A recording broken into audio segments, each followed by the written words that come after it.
The Jehovah's Witnesses Watchtower magazine, the February 2017 edition, is available on the internet. And there is a very interesting quote I want to read to you from page 26.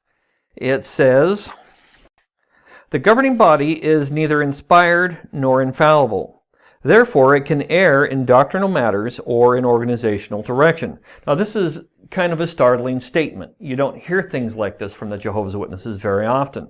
When I talk to Jehovah's Witnesses about problems in their doctrine or predictions of the end of the world that they have made, I'm usually told that, well, you know, we're just people. Jehovah's Witnesses are just good, honest Bible students doing their best to understand what the Bible teaches. And so it's okay for us to make these kind of mistakes.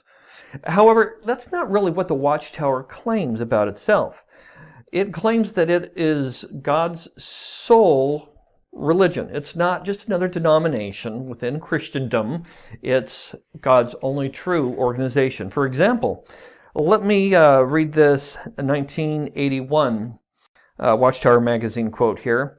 It says, "Jehovah God has also provided his visible organization, his faithful and discreet slave, made up of spirit-anointed ones. Unless we are in touch with this channel of communication that God is using, we will not progress along the road to life, no matter how much Bible reading that we do." Interesting quote. Not only is this telling us that we have to be in touch with God's channel of communication in order to find truth, but reading the Bible isn't going to help us. We need to be in touch with God's organization. Now, this chart was in a Watchtower magazine in 1971. As you look at this chart, let me read from a 1952 Watchtower magazine that kind of explains this. "God interprets and teaches through Christ, the chief servant, who in turn uses the discreet slave as the visible channel, the visible theocratic organization." Now, this is not the only time that they've made statements like this, that this is God's only sole organization. And you can see how this works here. You've got Jehovah on top, and he teaches through Jesus, who goes through the faithful, discreet slave, and then down throughout the world. The truth is spread only through this organization. You have to be connected to this channel of organization to know the truth and progress to eternal life.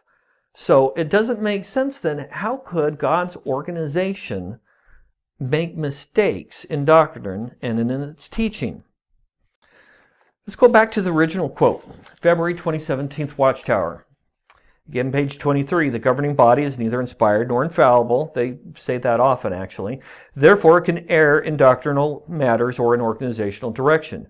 In fact, the Watchtower Publications Index includes the headings "Belief Clarified," which lists adjustments in our scriptural understanding since 1870. It's interesting the words they throw out there. Instead of just erring in doctrinal matters, they have adjustments and beliefs clarified. Let's go to this Watchtower Publications Index, okay, and we'll look up the Beliefs Clarified.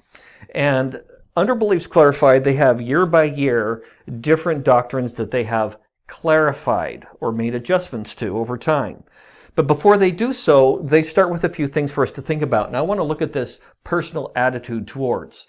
In the July 15th, 2011 Watchtower magazine, it says this: "In modern times, there have been refinements in our understanding of certain Bible teachings. This should not trouble us. It should bolster our confidence in the faithful and discreet slave class. When representative members of the slave discern that our viewpoint on some point of truth needs to be clarified or corrected, they do not hold back from making the adjustment." So when the Watchtower changes your doctrine, or makes errors or adjustments or clarifies, it should bolster your confidence in the faithful, discreet slave. Interesting. Well, just how many of these beliefs clarified are there? Let me show you. This is how much they have just in this Publications Index.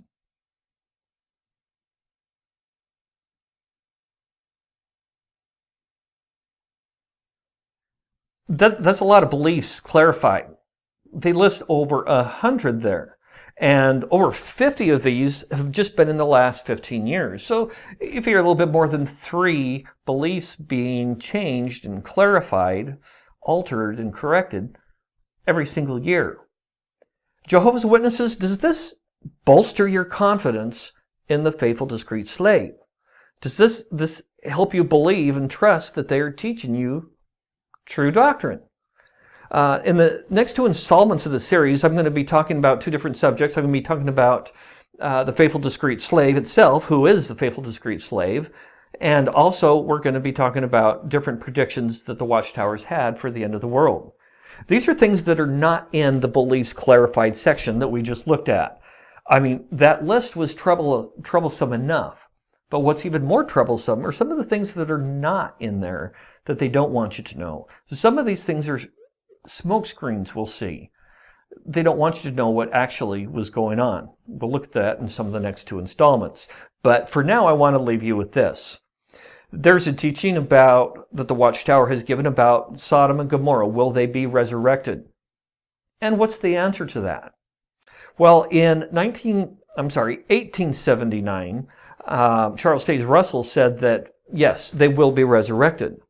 Well, they clarified or adjusted and refined that doctrine in 1955, and they said no, Sodom and Gomorrah would not be resurrected. Well, 10 years later, 1965 comes along, and they say, yes, they will be resurrected. Now, wait a minute. Did they clarify the doctrine, or are they changing it back and forth? 1967 comes along, and they say, no, Sodom and Gomorrah will not be resurrected. So you've got to really wonder and ask yourself, Jehovah's Witnesses, how confident are you in the faithful, discreet slave? When you go door to door and you're telling people what Bible truth is, are you certain that what you have is the truth? If you were teaching people that Sodom and Gomorrah will be resurrected, well, the faithful, discreet slave taught that at one point. Do you agree with them? Do you think it's right? Do you agree with the current view? Are you sure you know what the current view is? Because the current view is supposed to be truth. But you can see that sometimes their current view changes back and forth and back and forth. That's problematic. I hope you come and click and watch the next two installments of this. I think it'll be enlightening as new light comes on the subject. Thank you.